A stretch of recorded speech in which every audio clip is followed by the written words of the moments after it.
So we're very fortunate tonight to have with us Dr. Katherine Loflin, who came to us today from Raleigh, North Carolina, to tell us about the relationship business that Steve mentioned some of us are anxious about. But I think we brought the right speaker to help you, Steve, in terms of the relationships that we all have with our community, and we could have even better relationships. A little bit about Katherine is that she's been recognized widely for her research and her understanding and ability to communicate this notion about how we actually make these connections to our place and the benefits, right? It's not just a feel-good experience. There's actually some real tangible benefits to strengthening the attachment that we have. She has taken on this name as the city doctor, and if I understand it correctly, she was given this by a very special person in her life that maybe she'll tell you about. But she is the city doctor, and she's here to talk with us this evening about her work. And we want you to be thinking, as she talks about it, what it might mean to you in your particular community. And that'll be some focus of the tabletop discussion you're going to have. We'll also have a few minutes after Katherine's done where you can have a mic and ask her a couple of questions. So with that, let's welcome Katherine to the stage.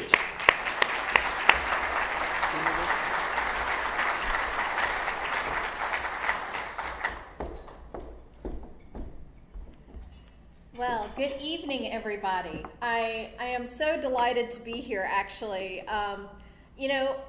I often think when people go before me when I talk that people must think I pay them to say things that set me up so well. But what you should know about me right off the bat is I am not your usual person who usually does this kind of talk. I am a PhD in social work. I am trained in marriage and family therapy and community practice. So when it was said that we're gonna have some relationship talk tonight, you have no idea. So I expect all the guys to start going, oh crap, boy did I make a wrong move tonight. But I promise you, the reason why I talk about these issues the way that I do is because having and finding relationship is a universal thing we all get to go through. And interestingly, what we know about place science, which there is a science to it, and what makes a great place does kind of mirror the process we go through as humans to find connection with each other. And so I use my marriage and family therapy background and apply it to a place structure because it works. And it not only does it work, it becomes immediately relatable to everybody. But it is true that really in the past 5 to 10 years, our country and even around the world, we are reawakening to the role that place has in our lives. And I say reawakening because we all know it somewhere in our heads that it matters, but what we're becoming more aware of is that these ideas that kind of lived back in this part of our brain is now living in the front part of our brain. We're starting to make decisions about our lives partially based on place. Now, this isn't news to you. You guys have been on a place journey now for a couple of years, and you're not alone. I work with cities all over the world that are in different stages of this process and are learning to create these loved places and figuring out how to harness the power of the loved place, not only to benefit residents and visitors, but to give back to the community itself. I've been lucky enough to be on the front row of a lot of these developments and conversations and research. So tonight, what I wanted to do was share some of this science with you, tell some stories, give some insight, to highlight the importance of the journey that you're currently on, and maybe provide a framework under which to guide you the rest of your way. Well, there's something missing from that slide there, but that's okay. I will tell you what it says. At the top of that slide, it should say placemaking. What is placemaking? Placemaking is the ability for us to foster love and belonging of residents for the benefit of the people and the places in it. Apparently the projector decided they didn't like that definition and put its own up there. But listen to me and not the slide. So what we're trying to do is foster love and belonging as people to our places because it benefits our place and it benefits ourselves. Now, what is the role of place in our lives? You know, this is a part of the conversation that you have to have a shrink up here to have done. Because planners and traditional folks who do this work, which as you can tell I'm not, don't talk about what we as humans require. Very close to after our physiological needs of food, water, and shelter and sleep, and safety. If we are going to be the best humans we can be, we have to pass each of these steps. And not too far up the pyramid is the need for love and belonging. That we must connect to our environment and we must attach ourselves to our environment. You know, whether we thrive or just merely survive is partially a function of our relationship with our environment. And frankly, being a social worker, I can tell you that almost any social problem you want to talk about with me, I can point to the root of that problem being somewhere along the line. This person, this group, this family fell out of belonging to their environment. And social isolation and psychological isolation is the root of almost any psychological, social, and even medical condition you can imagine. So we cannot underestimate the importance of this in our lives and not underestimate the damage that happens when we don't have that. Now, this is a real place in St. Martin where my colleagues, I guess, in planning didn't really figure out that the best beach is also next to the best airport there. And so it has become a destination, unfortunately in recent months, a tragic destination, if you know what happened, where people go to this beach in St. Martin to, I guess, defy death. Because when you're on vacation, isn't that what you want to do? Can we defy death on vacation? We could stay home for that. But people enjoy seeing the planes land. Except for this lovely wife and her children who obviously did not know what they were signing up for when they attended this particular beach. And I show this picture to say, we as humans have an innate ability to know when we are in an environment where we belong. When we are in an environment where we're pretty sure we should not be, we have a reaction chemically that looks a lot like her face.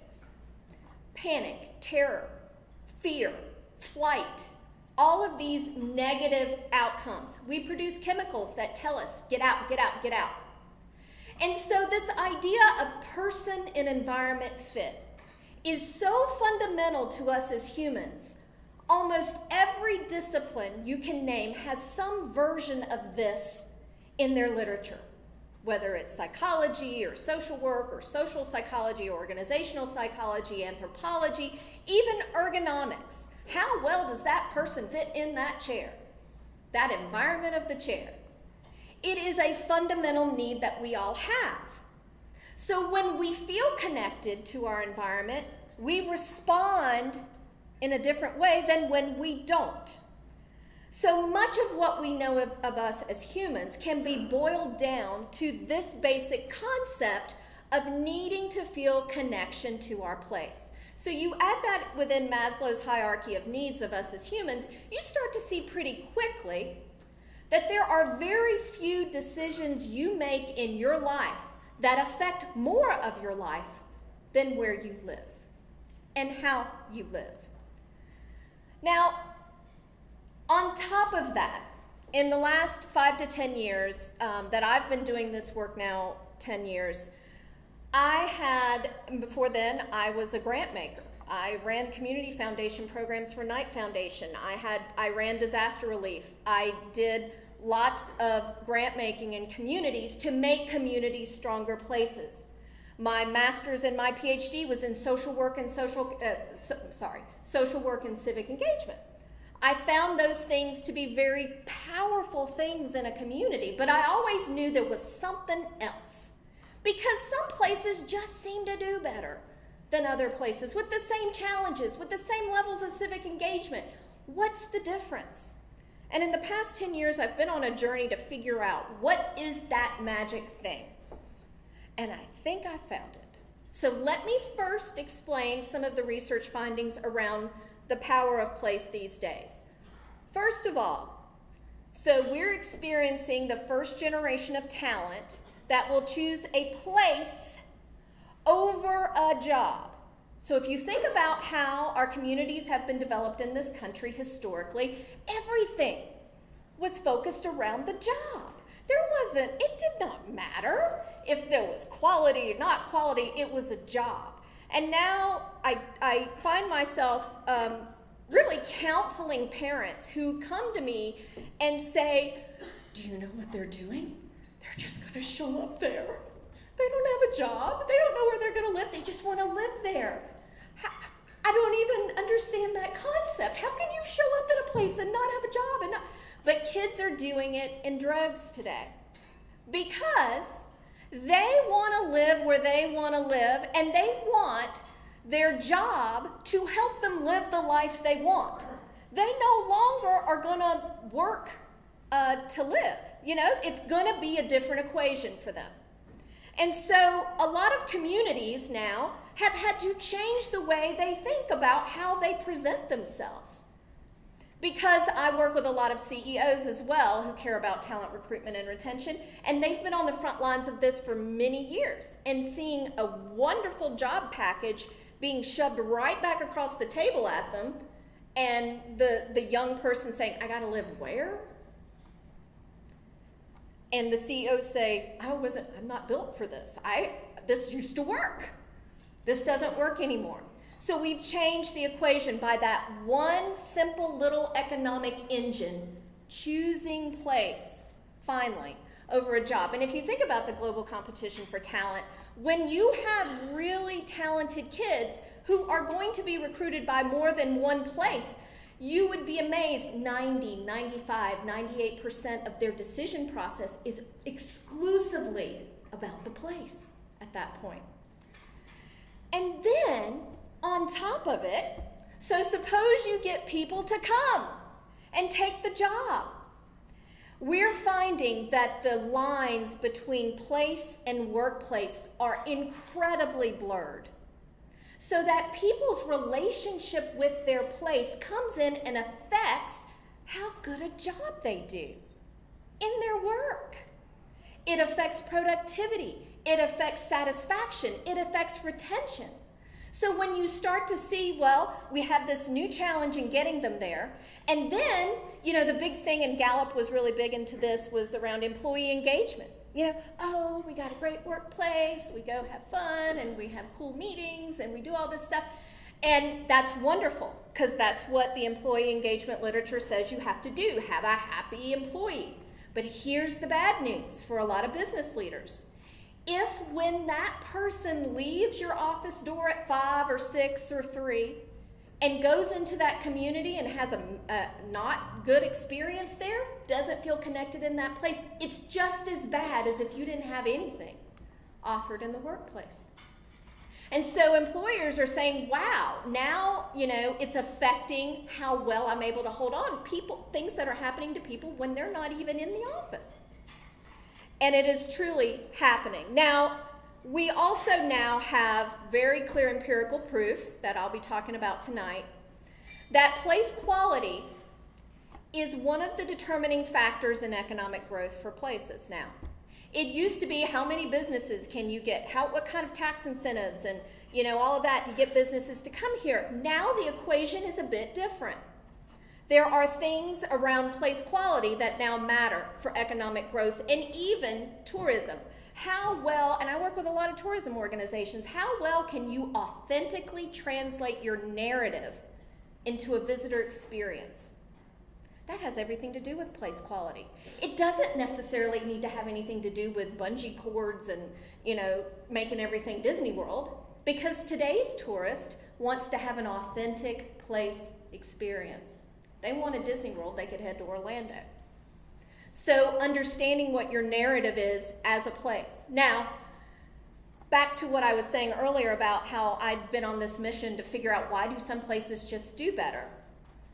And one of the things that I discovered along the way is that places that just seem to get stuff done better than other places, that community problem solving idea, that community resilience idea, you guys talk about it as a vibrant community.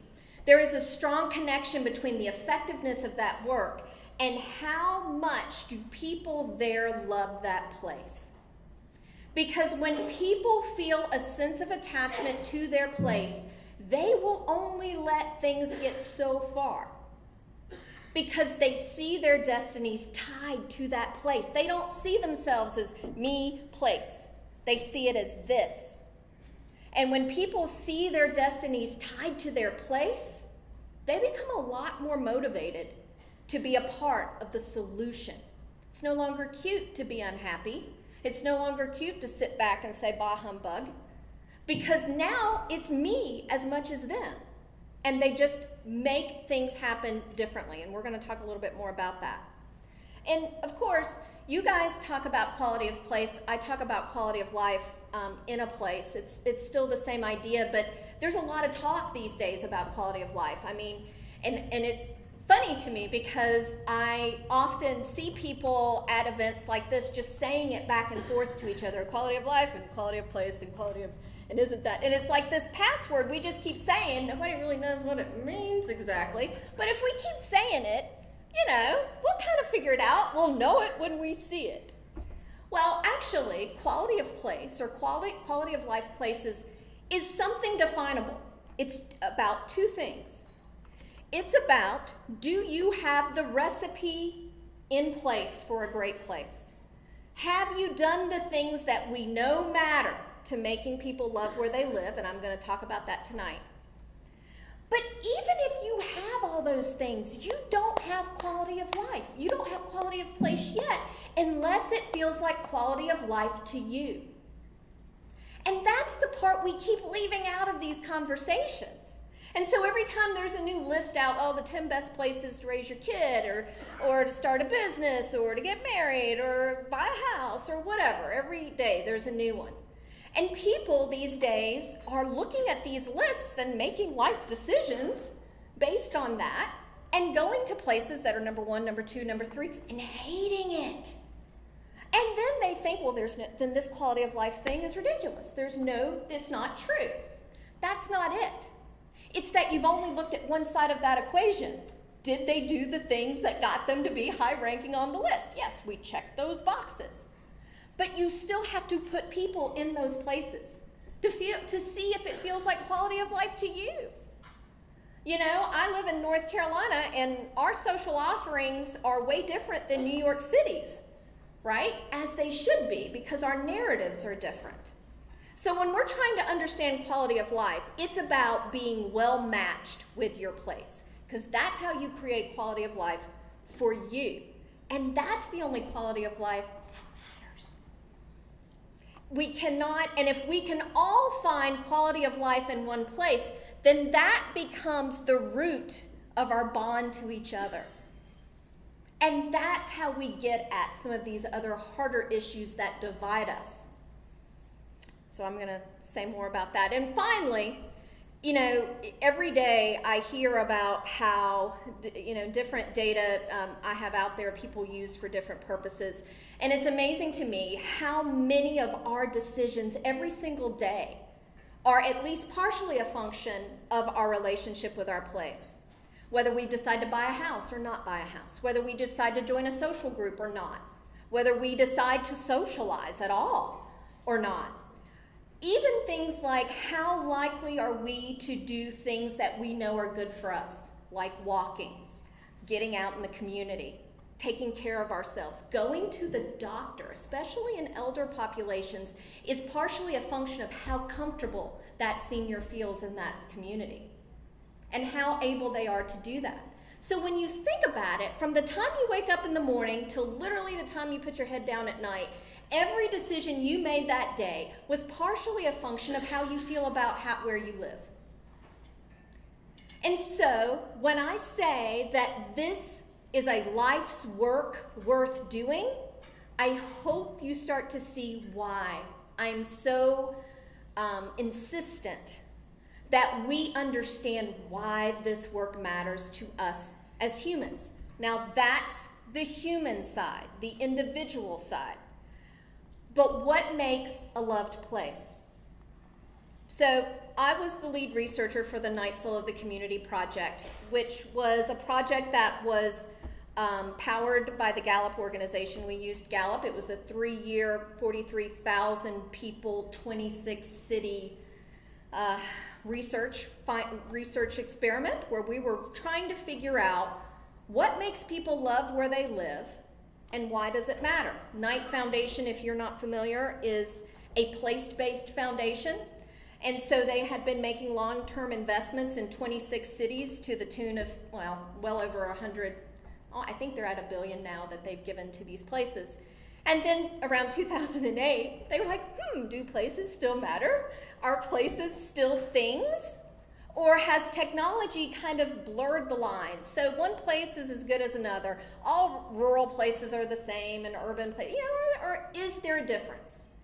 And if there is, and there's things that we attach to about our place, so what? Is it touchy-feely, kumbaya? We can all feel real good about that, but it doesn't really matter in the big scheme of things. Or is there something going on here? And so the Night Soul of the Community project first started to try to unpack this very important concept of resident attachment. Now, when I talk about love of place, when I talk about the thing that I think makes the difference between communities that just seem to get it done and communities that struggle with the same assets and the same resources, this to me represents the next frontier in community practice.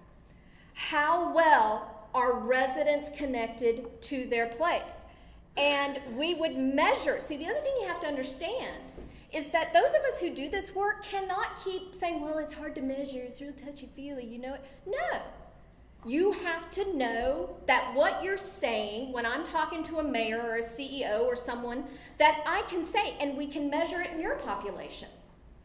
We have to be able to get sophisticated about this. And so when we were measuring resident attachment, you will see that it's not just, well, are you happy living here? That's not good enough. And it's not satisfaction. You know, about 5 years ago, mayors started to include in their report cards on their place satisfaction. And they were very excited about that. But you see, the thing is that satisfaction is only one part of the equation of attachment. Satisfaction doesn't predict whether a resident will stay or leave. Instead, it is a combination of these things. How optimistic are you about your community's future?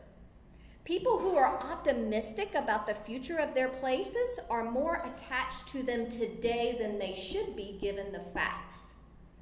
So having that forward-thinking idea of this is a place I'm going to want to be in the future matters. That you recommend it, that you feel like when you get on the airplane, do you say, do you say the name of your town or do you say the nearest biggest city? Because you don't want to have to go through, it's kind of away from there. Or are you so excited to talk about your place when you get on a plane that you want to say, this is where I'm from and tell me about that, and you want to do that. The third aspect is the perfect place for you. It's not about the perfect place because there's no perfect spouse and there's no perfect place. But it has to feel like the perfect place to you. That's where we get that sense of belonging because we feel well matched. And are you satisfied? That's in there. It's not enough, but that's in there.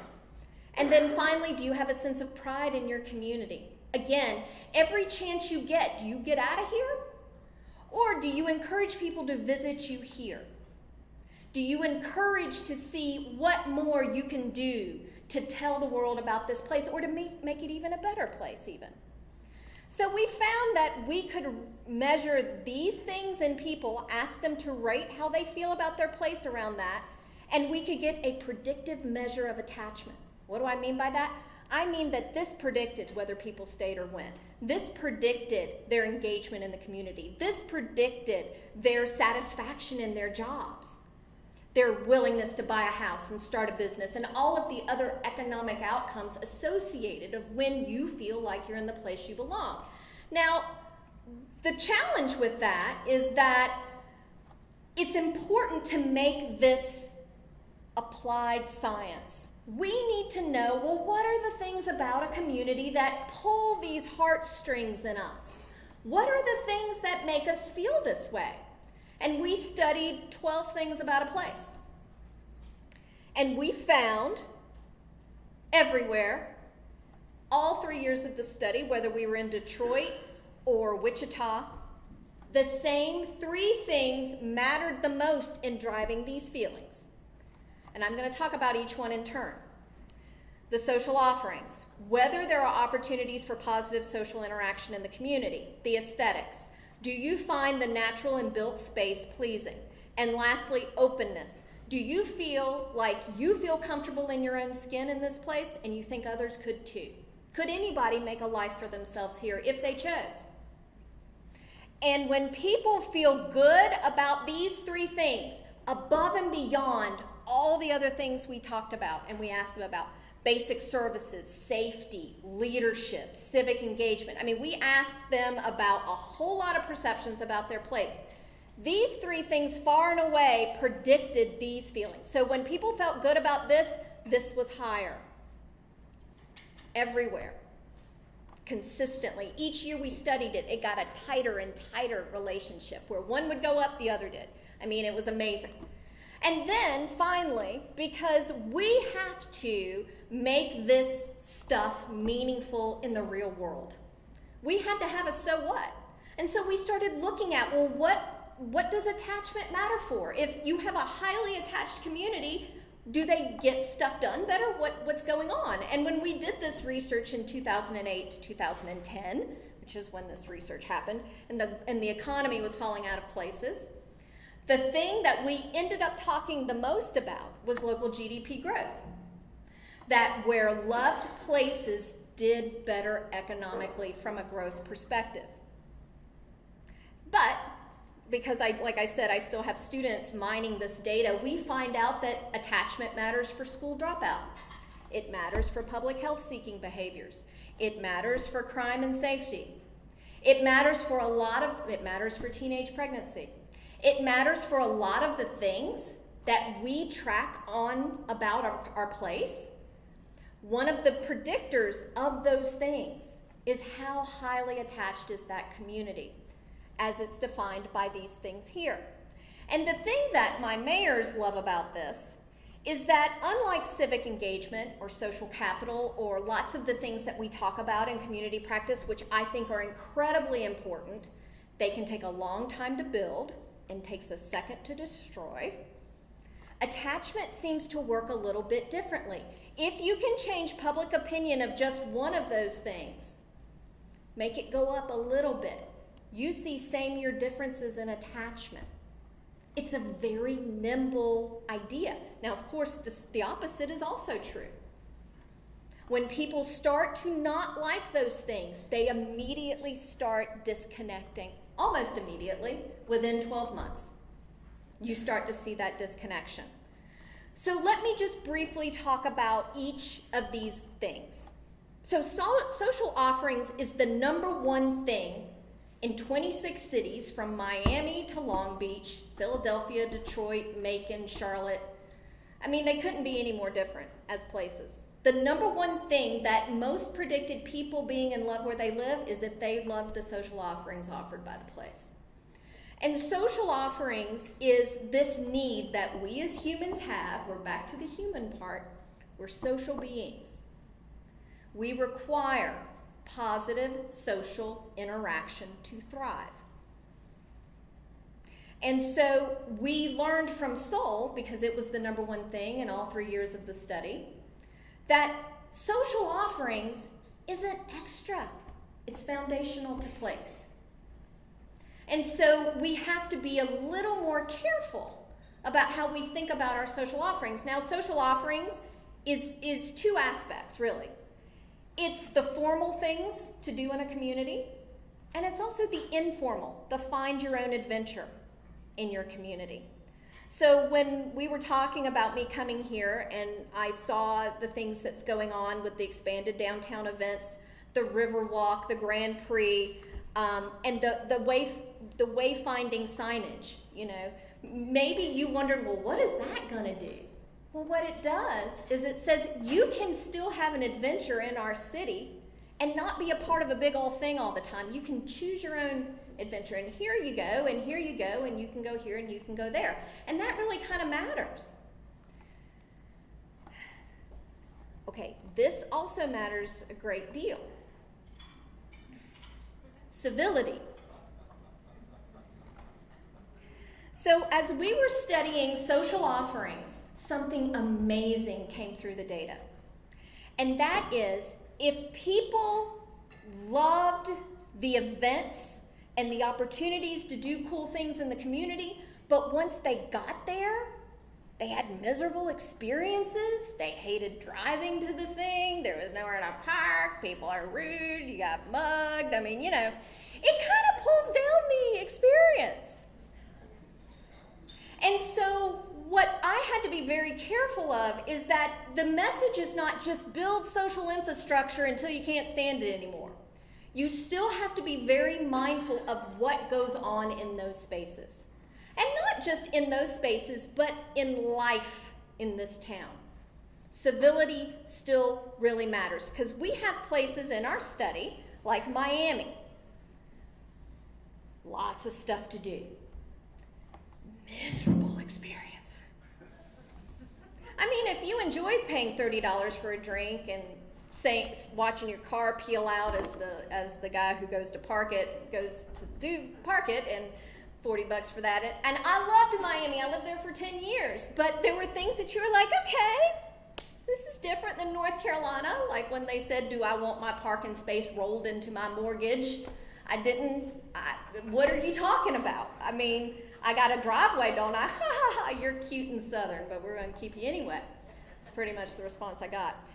But there are places like Miami where there's a lot to do, but the civility level needs to match your expectation, right? And then there are places where there's not a lot to do, but boy, people love each other and they're considerate. And what we found is that those places that had a lot of infrastructure and low civility scored about the same on social offerings as a place with high civility and not much going on.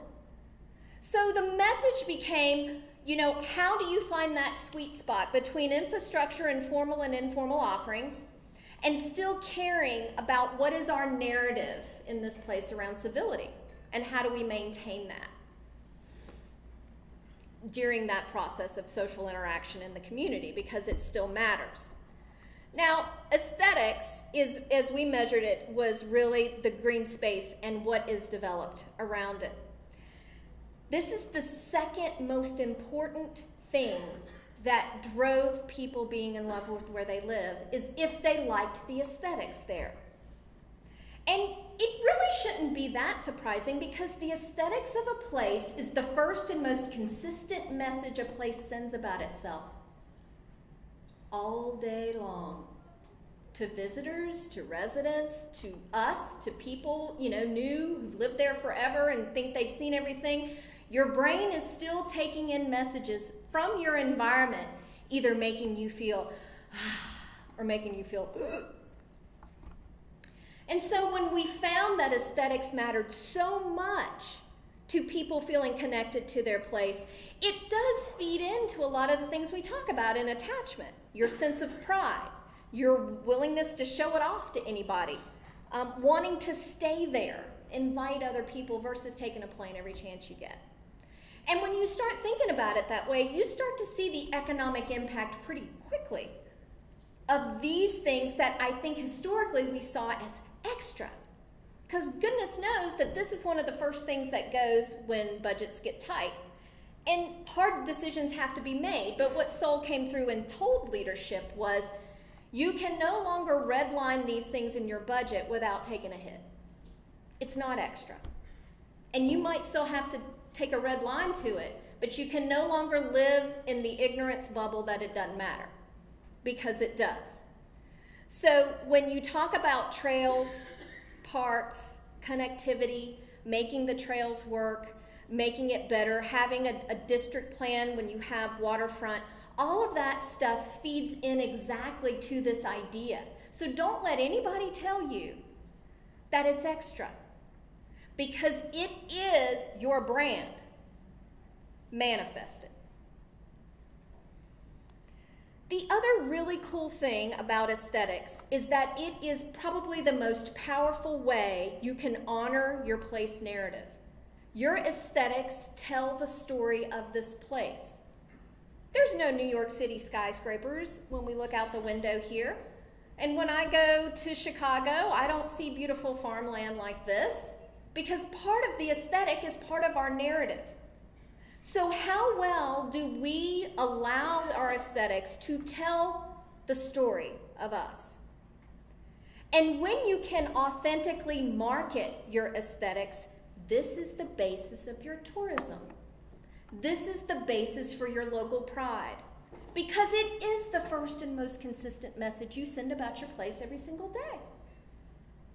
And so figuring out how can we translate an authentic narrative of place through our aesthetics to tell a story puts you on the path to creating what you're trying to do here, which is raise that feeling of attachment and that feeling of belonging.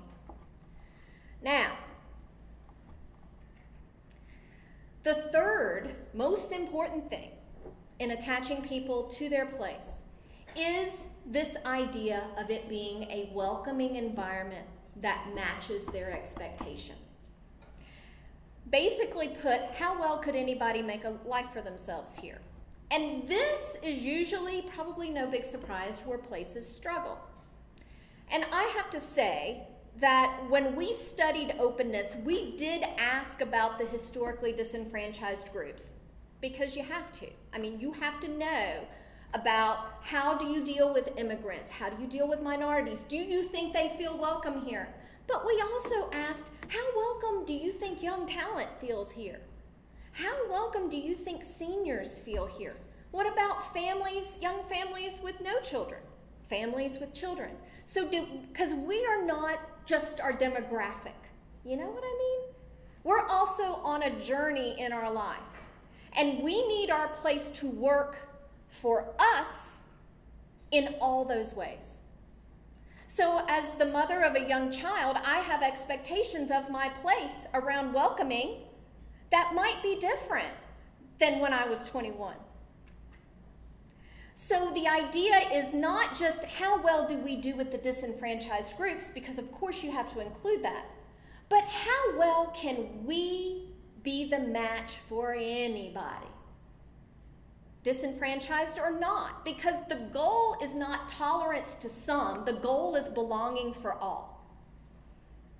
And tolerance is a conversation that I have a whole thing on where we talk about tolerance is this, tolerance means I'm putting up with you and I'm gonna white knuckle through it, but I'm gonna tolerate you. And what we miss out in our tolerance conversations is that it's still a power differential. I'm gonna let you be here. Isn't that nice of me? I'm really great that I let you be here. And that's not what we want. We want different people, different walks of life to fall in love with this place. It doesn't have anything to do with whether or not you want them here or not. It has to deal with, do we have a common bond of love for here? And if we can find a common bond of love of here, this is how we build networks with people that are different than us. Place is the great denominator between us all. And so if we can love the place, then we love anyone who loves it here too. And then we get out of this whole I'm going to let you or I'm not going to let you kind of talk, which really doesn't get us where we want to be. End of rant. For now. I rant a bit occasionally. But the thing about openness that I do want to share with you guys, and this is a porch if you can't tell, is that the other thing about openness besides belonging and tolerance is this idea of it's the unusual suspects. Yeah, it is if you're, are we kind, are we friendly, that civility stuff I was talking about before. But it's also like, how do we plan our sidewalks? How do we plan our communities? Do we have front porches that indicate interest in social interaction with people who might be walking by? Or do we have those fake porches that look good from the curb, but you really can't even get a rocker in there because they're just designed for looks and not designed for living? If you have the most beautiful park in the world and a mother or a young talent has to defy death to get there on a bike or with a stroller, you might as well not even have had the park. So when I talk about openness and welcoming, I'm trying to encourage us to think about the unusual suspects that send a message to a group or to an individual that say, we're not really digging you here, or we probably have thought about this a little better. So it's really important that we understand that. Now, I go through this process, and I'm only going to briefly go through it tonight, where I help places. The city doctor came from my daughter, who at the time was about 2.5, and I was doing Soul of the Community, and my daughter is a very old soul, and she was like, we were at dinner one night, and she was like, I said, well, I have to go do travel for Soul of the Community. And she asked me what that was, and I tried to explain it to her, it didn't really go real well. And so she looked at me and she goes, so you work with dead places? And I said, yeah, kinda, baby, a little bit. But it's better now. And she knew that I had my doctorate, but she knew I wasn't like her pediatrician. So she was like, well, there are different kinds of doctors, and we were talking about doctors, different kinds of doctors, and she said, when I explained to her what I did, where I tried to make places less dead, I guess, she said, oh, so you're like the city doctor. So yes, my marketing strategy, courtesy of my 2-year-old. But I do these things where I do look at places, and this is only important, not because we're going to get out our slide rules and do statistics, but because I want to show something to you that's really important for where you are in your work. When I did Soul of the Community, one of the things that we would give each one of our communities was a strengths and opportunities map. And let me explain why this is so important. So, when we would ask people about their perception of social offerings or aesthetics or whatever, we would plot them in this quadrant. And the reason why there are 2 axes here, and I'm going to tell you about the 2 axes because a lot of places don't look at both axes. And you could spend a lot of your time doing stuff that don't matter and not spending enough time where it does. So, you need to work on the things that matter for attachment and belonging. Remember those 3 things. Those matter a lot for attachment and belonging. Those would be living up here. But you also have to know how you're doing on those things already. Your performance, your perceived performance. And perceived is an important word because sometimes we're actually doing better in social offerings than people know we are because they perceive it as not as good. One of the things that happened when the economy fell out of places when we were doing this project was that a lot of people had to do the staycation. They couldn't afford to travel. And so within a year, I saw social offering perceptions go up in places and the attachment go up. And I'd go to the mayor and I'd say, what happened? He was like, I don't know. I can't do anything. We don't have any money to do anything different. And so when I talked to residents, they would say, well, we couldn't travel this year. And so we had to stay here. And you know what? We found out we had some pretty cool stuff going on here. We had no idea. And so sometimes your intervention plan, and we were talking about this on the ride over, isn't doing more stuff. It's about telling the stuff you have. So you have to know what matters to attach your residents, and you have to know how people perceive you're doing on that. And once you get that, you get this very workable roadmap on what you need to be working on, where your strengths is where your brand comes from, your narrative, your place marketing, your tourism, all that stuff. So those are things that matter to make people love the place, and people think you're doing well on them.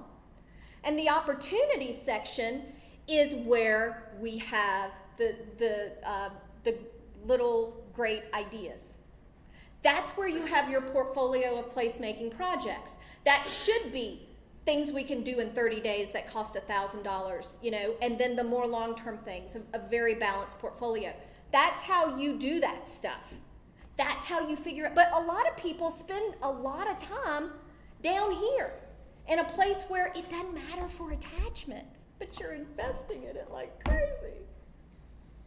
Or even worse, people already think you're doing great at it. So you're investing in things that don't matter, and people already like what they had.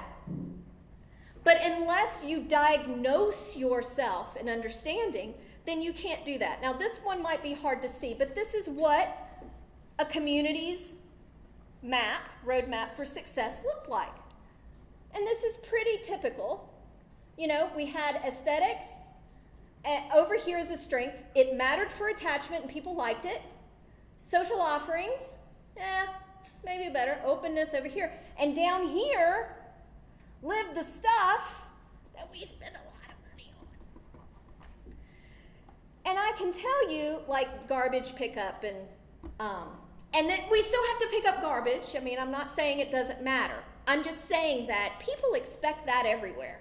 They expect that their trash is going to get picked up. And that doesn't have anything to do with them loving you in particular, because they can go to the place next door and hopefully get their trash picked up. But we spend a lot of time talking about how quickly we, filled a pothole. It matters, it does. But people kind of expect some of this stuff everywhere. So what is your competitive advantage? What is the thing that you give them that they couldn't get somewhere else? That's where these things shine through. Who you are, that speaks to them. More than maybe, the garbage pickup necessarily would, even though you still have to do it. Civic engagement, I can tell you, as a researcher in civic engagement for 10 years, that's a value you're taught. And we know that kids need that value by the time they're in middle school, or they probably will never exhibit it the same. That's an individual difference. That's not a function of a place. Now, do some places make it easier or harder to engage? Absolutely. But civic engagement and social capital, how much you go out and spend time with friends, is more about who you are than where you live and where you were raised and how you were raised. And so these things can sometimes be either they'd expect it from any place they lived, or it was a value that they came to you with. Sometimes people get civically involved, and I'm sure I don't need to tell my elected officials this because they ain't happy in a place. If loving where you lived was a threshold for civic engagement, boy, we'd be in a lot of trouble. But sometimes people get involved because they're not happy. So it doesn't have anything really to do with loving where you live. These things are your differentiators. These are the things that set you apart from other places. Now, what are the sources of place brand? I have a feeling you guys have probably talked a lot about this, so I'm not going to spend a lot of time except to say that none of your narratives need to be just about one of these things. If cities learned nothing from the fallout in the last decade when the economy started failing, is that too many places put all their eggs in the industry basket. We are a town. And then the left, and they're like, Oops. And so the lesson for me to you is make sure that your narrative reflects the multi-dimensionalism that is your place. It's not just your industry. And it's not about finding a new industry so you can attach to that. It's about understanding your history as a place, the spirit of your people. You know, what is the culture around here? What do people value in the human experience? That stuff is part of your narrative. Your geography, you know, whether you have water nearby or don't, a coastal town or not, or mountains or whatever it may be. The anchor institutions, you know, we're in one right now. What are the things that really define you as a place? The landmarks, the sacred spaces that if a developer came through and tried to get rid of, there'd be a problem. Those things matter because those are the things that you create your brand off of once you understand your strengths as a place. And I'm just going to barely talk about this. The other thing that we can do with attachment is we can understand who are the highly attached, what is that demographic profile here? So I can go into a city and say, well, your highly attached are your young talent. And they're like, oh, thank God. It's hard though. They're really hard to attach. Or you can see that your lowest attachment are the young talent. Or that your young families are your fence sitters. We're not sure. And then you can target your efforts based on the demographic that you want to move.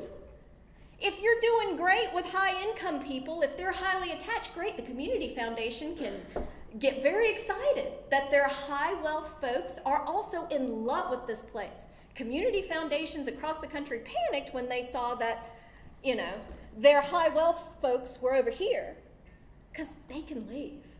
It's no problem. So they could re-energize their efforts. So what I'm trying to explain to you guys is really understanding that attachment is so intervenable that we can understand it at an individual level and then customize the work we do in places to attach or try to attach people that we don't want to lose. Now, are we all things for all people? Absolutely not. Do we do the best we can? Yeah.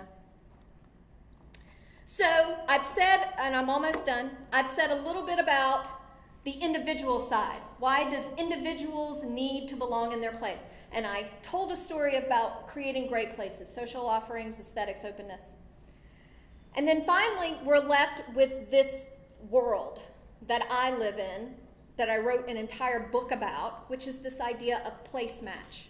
How do individuals find their belonging in a place? And I will say to you, I live in the Raleigh area. It is always named one of the best places to live if you listen to these lists, but you know I don't really like them very much. But hey, we're on them all the time. And I know what's great about loving where I live. I love it. This is also true about my place. We have what us Southerners call bless your heart moments. And if a Southerner says bless your heart, it ain't a compliment. Just saying. But we all have to also know what are the things that we're not getting right. Now, I'm being tongue-in-cheek here with this. We have way more problems than the fact that we cannot drive in any kind of frozen anything. This is not Photoshopped. And this is the Beltline in Raleigh. This isn't some rural postal road, you know, nobody. This is our Beltline. And snow fell, I think, 2 inches in an hour or something. Lost our minds. What you can't really see is, yes, that's a car on fire. These are people wandering the streets. This is a child looking on in horror. This actually happened in my city. Children slept in their schools because their parents couldn't get to them.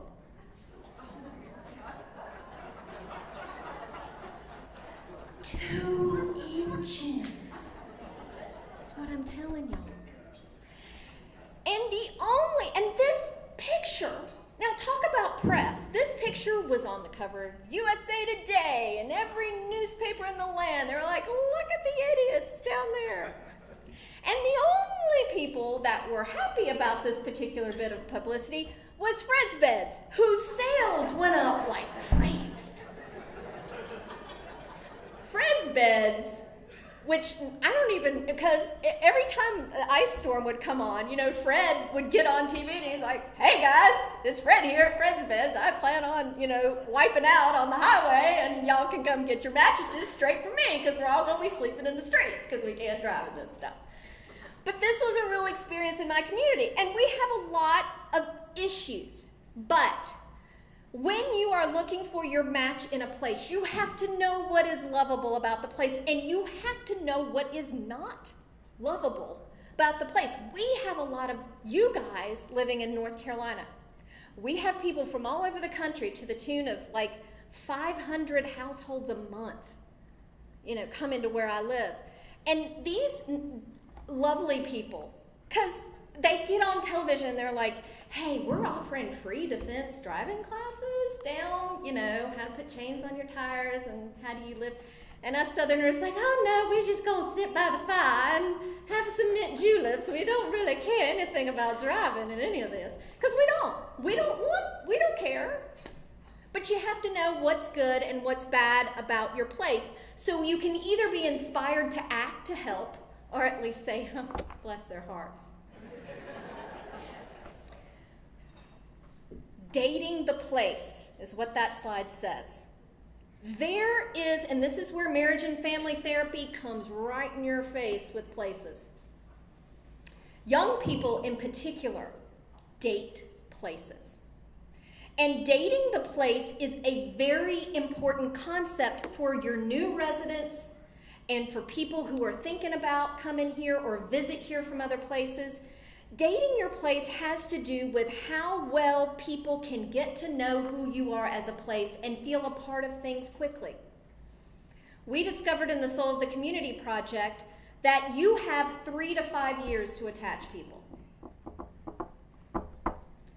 If they do not love where they live by year 5 and they can get out, they're gonna. So think about that. That's about how long people spend in college. That's also about how long, you know, women will stay dating you until they start to go, what are we doing here, dude? It follows a similar curve. So you have to ask yourself, do you know yourself well enough to put yourself out there? Do you let people date you? Or do you think it's cool to be we're kind of closed, I'm mysterious, try to figure me out? People want a place they can love to live. They don't need a challenge. We got enough of those. Are you okay with renters? I know. Like when I moved back to North Carolina from Florida, I rented for 3 years, and I am mostly respectable. Because I needed, even though I'm a North Carolina native, my place had changed in 10 years. And I wasn't ready to commit right away until I knew what is different here. So are you okay with renters and young people? Are you easy to get to know? Are you a good on paper place? We're got it all, don't look over there. So you have to think about these things, and you can design social interventions that are designed to help people know how to date you.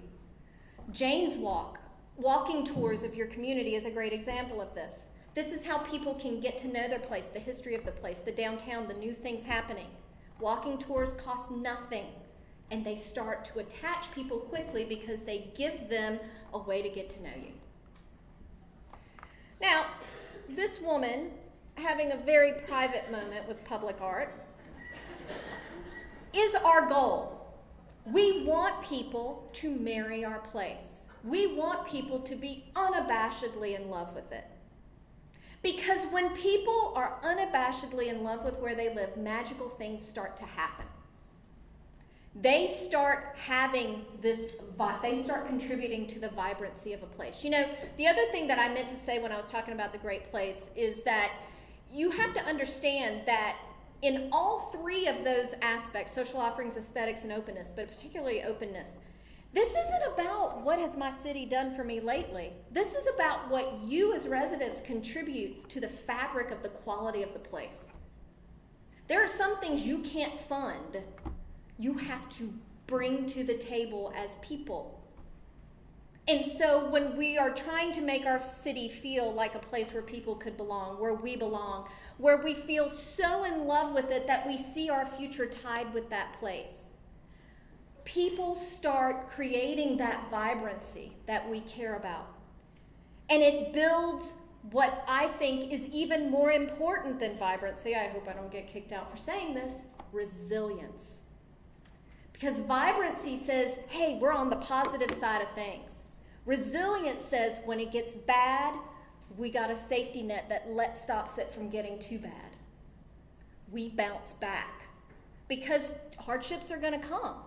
So you want vibrancy, but you also want that resilience. And to get resilience, you need people all in love here.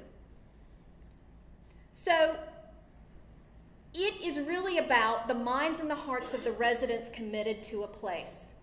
Because when they get committed, not only do they thrive as humans, we do something really interesting as humans. We give back to the environment that created that sense of peace within us.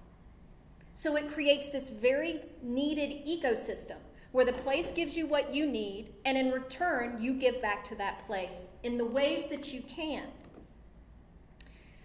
The other thing that I will say, and I've only started talking about this recently, is somebody asked me at a book talk about having a side place as a version of another term of when, you're married, but this is really awkward. And I can't really advocate it for, people, but I can advocate for the side place in this work. Because a lot of people have a secondary place where they get certain needs met that they don't get from their place. It's called a vacation. It's called a second house or a renting, going on Airbnb and having that one place you like to go. Maybe it's the place you wish you were in, but you're here or you're there, and so you still have these relationships.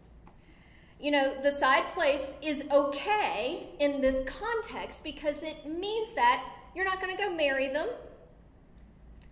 but a place can be all things for all people. So it's okay just because you have another place where you like to go, that it doesn't mean you don't love it here, It's okay to have room for all of that. And it doesn't mean you're not going to have a bad day in your place. One bad day does not equal divorce. It shouldn't, anyway. So be okay, because that's where the resilience comes from. None of us want a perfect relationship. We all want a resilient one.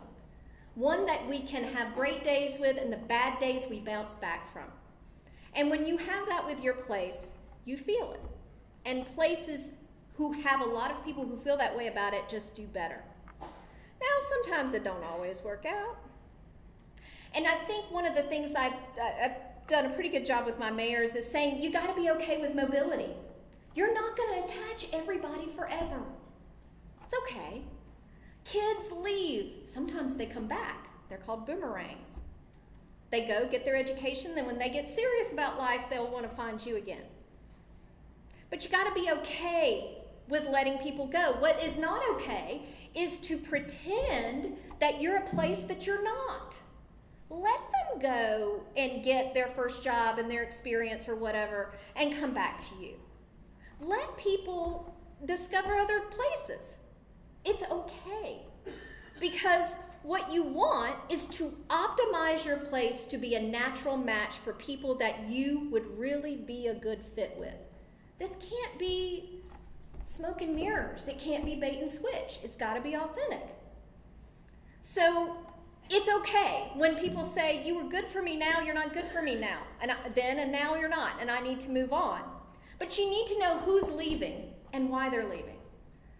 One of the things I help cities study is like who's coming in and who's leaving. And are you okay with that? And sometimes mayors are like looking at that and they're like, yep, I like what I'm seeing. But you have to know. When I was in Miami, one final story, I grew up in North Carolina, and one of the things I was talking to my then 3-year-old, this was after she became my senior vice president in marketing, we were getting ready to go out. We lived in a high-rise in Miami because that's basically your choice, high-rise or or house with bars on the windows. But I was in a high-rise, and I was talking to her about how important it is to be polite and speak to people that you don't know. And I went through this big song and dance, because that's how I was raised, right? So we get on the elevator to go to Kinder Music, I believe. And we get on the elevator, and about 3 floors down, this man gets on the elevator. And my daughter looks over at me and gives me one of these watch this, winks. And I'm like, because you don't know what's coming. And she was like, hi. She says hi to this man. He doesn't say anything back to her. So have you ever been trying to teach your child a lesson and they go practice it in the world and it blows up in their little faces? And they look at you like, what? Do you got a book you can refer to, lady? What is happening here? And I was like, city doctor shrink. I was like, oh. And my little girl put her head down and she sidled up to this guy right next to him. And she looked at him and she went, hola? Because my resilient little child assumed that it must be a language barrier that's come between us. It couldn't be that Miami is a place of rude people. And he still didn't speak to her. And she looked back at me, and I, in my mind, said, call movers tomorrow. I'm out. Because I can't live in a place that's working against my parenting. It's too hard. So I'm trying to raise a kid to be a certain way, and if you don't reflect that value that I'm trying to teach my kid, I gotta go. And so these kinds of decisions happen. So finally, I'm gonna say this, we've talked about all of this tonight. You guys have gotten a deep dive into the life of places, and to understand that you know who you are as a place, your place brand manifested through the things that matter to connect people to place, social offerings, aesthetics, and openness. That is placemaking. Optimizing who you are through your narrative with those 3 vehicles which give you the most bang for your buck. That creates that love of place. And we care about love of place for resident outcomes, for economic outcomes, and for the place outcomes. In 2 minutes, I'm going to tell a story about Ontario, Norfolk, a place that I've worked in before. And I think you might relate to this. Very quick story. Norfolk County in Ontario was an agricultural and manufacturing town. They put all their eggs in that basket. And then, what happened. All the manufacturing left. And a lot of the agriculture also dried up. And so they had a lot of farms and a lot of empty buildings. And they decided, as many cities did, who are we now? If we're not what we thought, if we're not a manufacturing town, who are we? And so they said, well, we got farms and we got some farmers. And so they started with farmers markets. We'll just have some farmers markets, get people out. And then they started doing some unique things with their farmers markets. They started making them a little more unique in their offerings. And then they came up with this brand. Said, well, we're going to just put a flag in the sand. And they said, we are Ontario's garden. We are the Garden of Ontario. And they weren't, I always say brands should be 80% realistic and 20% aspirational. I think theirs might have been reversed, but it's okay because, fake it till you make it kind of thing. And they started doing this really hard push on Ontario's garden. And they ended up attracting chefs from Calgary, from places where kids who won on Next Best Chef Food Network Canada channel wanted to open his own place or her own place and couldn't afford to do it in the big cities. And they saw this about Ontario and they're like, wait, I could do farm to table, I have a lower cost of living. So young chefs started coming to this community, which you can imagine completely changed the offerings that they were allowed to have there. And so they started using this farm to table, and then these kids who had, some of them were actual celebrities who had won these cooking competitions and stuff like that, came and started bringing attention to the place. And they got more and more and more popular. so that now Norfolk County introduced me to a concept that I knew nothing about, and it's called culinary tourism. Thank you. Where you travel to eat. I thought we'd always been doing this. Where are we eating next? Where are we eating next? But they created an entire brand out of this. And so it talks about the geography from Port Dover to Long Point, and that's how far Norfolk County goes. Wineries, breweries, Ontario's garden shops, Ontario's so heritage and culture, they integrate their history and all of that.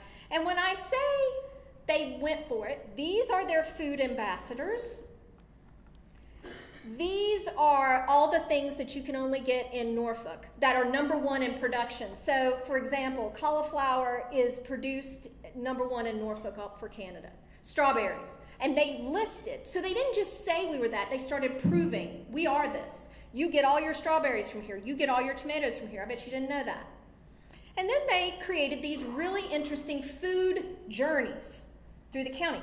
This is an asparagus tour that you can take in Norfolk County with all the best asparagus farms. And along the way, there's also antique stores and local artisans, and so you get a coffee and you do this whole thing. And yes, they even have their own cookbook. Just to show you that, you know, place is what we make it.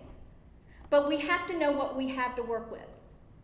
And to know what we have to work with, we have to know our strengths and our challenges so that we can be real clear. Because where we live does affect every single aspect of our lives. It is the determinant factor in whether we thrive or we just survive. So I congratulate you on your journey. I hope you take it a lot more seriously than even you did before because of tonight, because it is the most important life work you can do, not only for this generation, but the ones who come after you. And I also want to challenge you to see your role in what you're creating. Places do not thrive without people married to them who are invested for the long haul. You are the key to its success. So I encourage you, and I'll be paying attention to seeing what you're up to for the benefit of your residents and your visitors and for this place that you all have decided to call home. Thank y'all for having me out tonight.